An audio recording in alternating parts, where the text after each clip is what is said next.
धीरे धीरे मृत्यु रोज आपके नजदीक आ रही है। मौत तुम्हें बुलाएगी, उसके पहले तुम गिरधर गोपाल को बुला लेना, तब तो समझदार हो, भगवान को बुला लेना, वरना तुम्हारी गति बिगड़ जाएगी। भगवान को ना भूलो, बोलो हे नाथ मैं आपको कभी भूलू नहीं। नारद जी ने दिव्य ज्ञान दिया, वो हत्या करते थे प्राचीन बरही, उनको उपदेश किया कि हत्या वत्या ठीक नहीं है।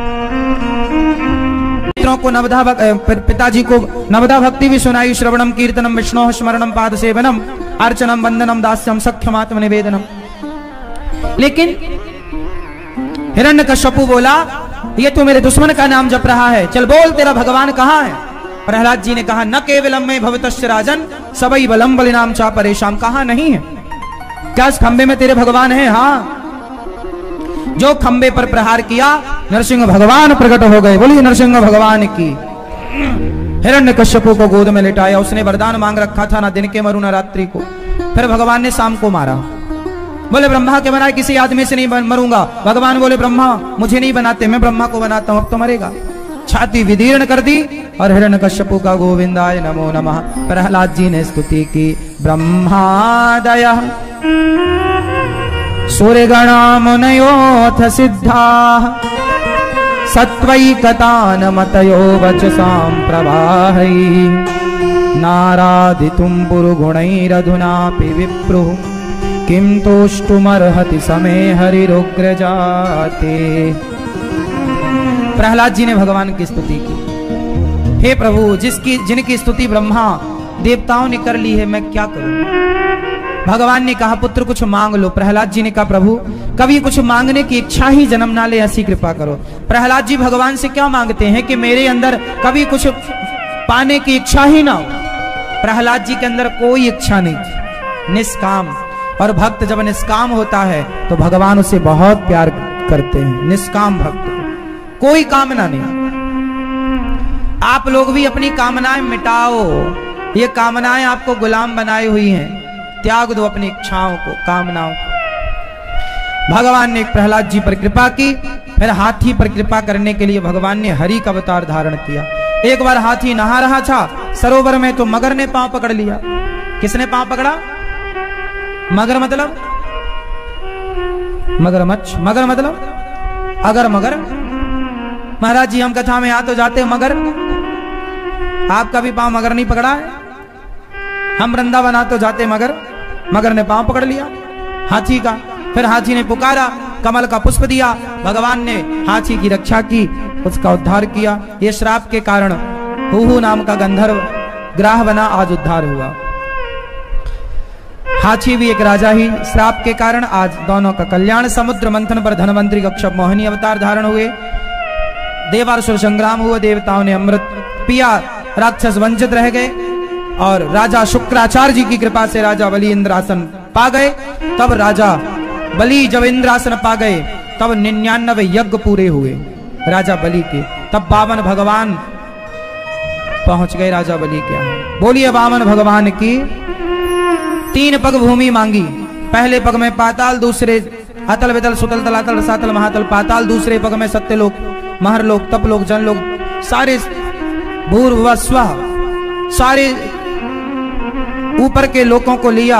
भगवान ने चरण रखा तपलोक में।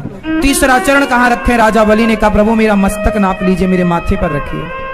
भगवान ने, राजन तू मुझे, मैं तुझे छलने आया, तुमने तो मुझे ही छल लिया। राजा बलि को पाताल का राजा बनाया गया। आगामी मनवंतर में राजा बलि को इंद्र बनाएंगे भगवान। लक्ष्मी जी वामन भगवान को राखी राजा बलि को बांधकर वामन भगवान को लेकर गई। बोलिए लक्ष्मी नारायण भगवान की जय। फिर एक बार भगवान मत्स्य बनकर आए, राजा सत्यव्रत नाम के राजा पर कृपा की। भगवान सूर्य वंश में राम बनकर आए, ब्रह्मा के पुत्र मरीच। इन्हीं के वंश में राजा नभग, नभग के नाभाग, नाभाग के अम्बरीश, जिन्होंने एकादशी का व्रत किया। इन्हीं के वंश में हुए सगर असमंजस, फिर दिलीप, फिर सगर असमंजस दिलीप, भगीरथ, भगीरथ फिर गंगा को प्रकट किए भगीरथ जी ने। इन्हीं के वंश में, बोली गंगा मैया की।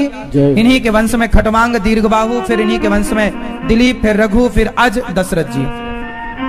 दशरथ जी के कितने पुत्र हुए? कितने? चारों के नाम बताओ। राम, दशरथ जी के चारों पुत्रों के नाम आप बताओ। सिर्फ आप, सब लोग तो पे टाप रहेंगे। बताओ। राम, भरत। हाँ जी, राम, भरत और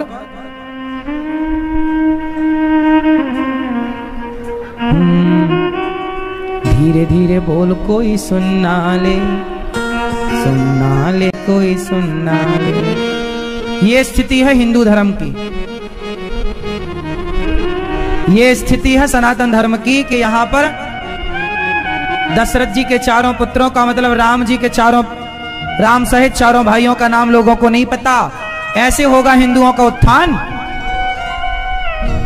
तुम्हें अपने धर्म के बारे में जब कुछ ज्ञान ही नहीं है तो किस बात के सनातनी हो? कोई कुछ बोलेगा तुम क्या उत्तर दोगे? अपने सनातन धर्म के बारे में इतना ज्ञान तो रखो कि कोई विधर्मी तुम्हारे धर्म की ओर कुछ कहे तो तुम उसका पलटकर जवाब देकर अपने धर्म का सही पक्ष रख सको। इसलिए हम कथा सुनाते हैं आप लोगों को, सार सार। हम कथा नहीं, कथा का सार सुनाते हैं आपको, जिससे आपका कल्याण होगा। बच्चे सुनेंगे, बच्चों का कल्याण होगा। ठीक है? बताओ आप, दशरथ जी के चारों पुत्रों का नाम, चश्मा वाले भैया बैठे बैठे। राम, लक्ष्मण, भरत। भरत। चौथे का नाम शत्रुघ्न। चार। इन चारों में सबसे बड़े कौन हैं? ये भैया बताएंगे। और सबसे छोटे? शत्रुघ्न जी की मां का नाम बताओ आप। और भरत जी की मां का नाम आप बताओ। चश्मा वाले भैया, पीछे वाले। हाँ, क्या कही? दशरथ जी की कितनी पत्नियां हैं? चार। चार। ये भैया टोपी वाले कह रहे हैं चार। अरे अभी तो चार कह रहे थे, एक कहां चली गई?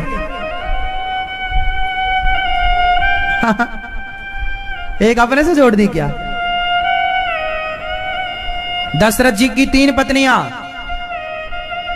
तीनों के नाम माता, बड़ी पत्नी माता कौशल्या, मझली माता सुमित्रा, तीसरी माता कैकेयी। राम, दशरथ जी के 4 पुत्र हुए, राम, लक्ष्मण, भरत, और दशरथ जी की एक बेटी भी हुई है। दशरथ जी की एक बेटी का नाम बताओ मैया गुलाबी। मैया सो रही हो क्या मां, या सुन रही हो मां? मैया बताओ, दशरथ जी की बेटी का नाम, राम जी की बहन का नाम क्या है? शांता। याद रखो, कोई पूछे तो उत्तर दे सकते हैं। भगवान राम की एक बहन भी है, क्या नाम है? क्या नाम है? शांता। अब आपसे कोई पूछे कि ये शांता इन तीनों रानियों में किस रानी से प्रकट हुई, तो बताओ शांता किनकी बेटी है?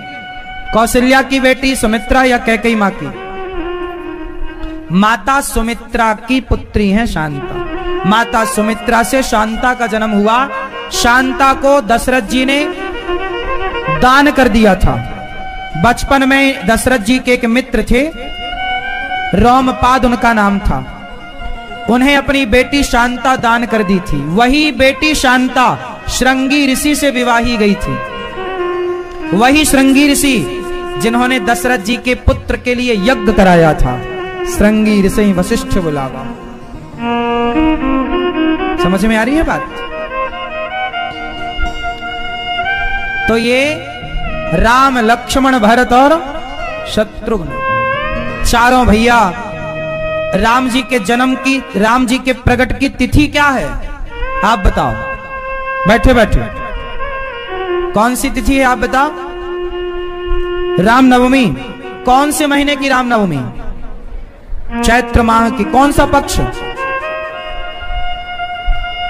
चैत्र माह शुक्ल पक्ष तिथि नवमी, राम जी के जन्म का सही समय कोई नहीं बोलेगा, ये भैया बताएंगे। बताओ राम जी का समय कितने बजे जन्म हुआ था?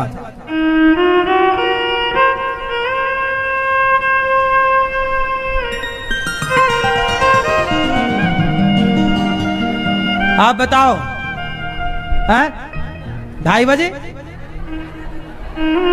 12 बजे, 12 बजे, रात के 12 बजे। कब हुआ था? क्यों? अभी लॉकडाउन में जब रामायण आई थी तो तुम सो रहे थे? रामायण काहे नहीं देखी तुमने? रामानंद सागर जी ने इतनी बढ़िया बनाई है, कुछ देखा करो मेरे भाई। आशा करता हूं कि यह धार्मिक शिक्षाप्रद कथा आप लोगों को अवश्य पसंद आई होगी।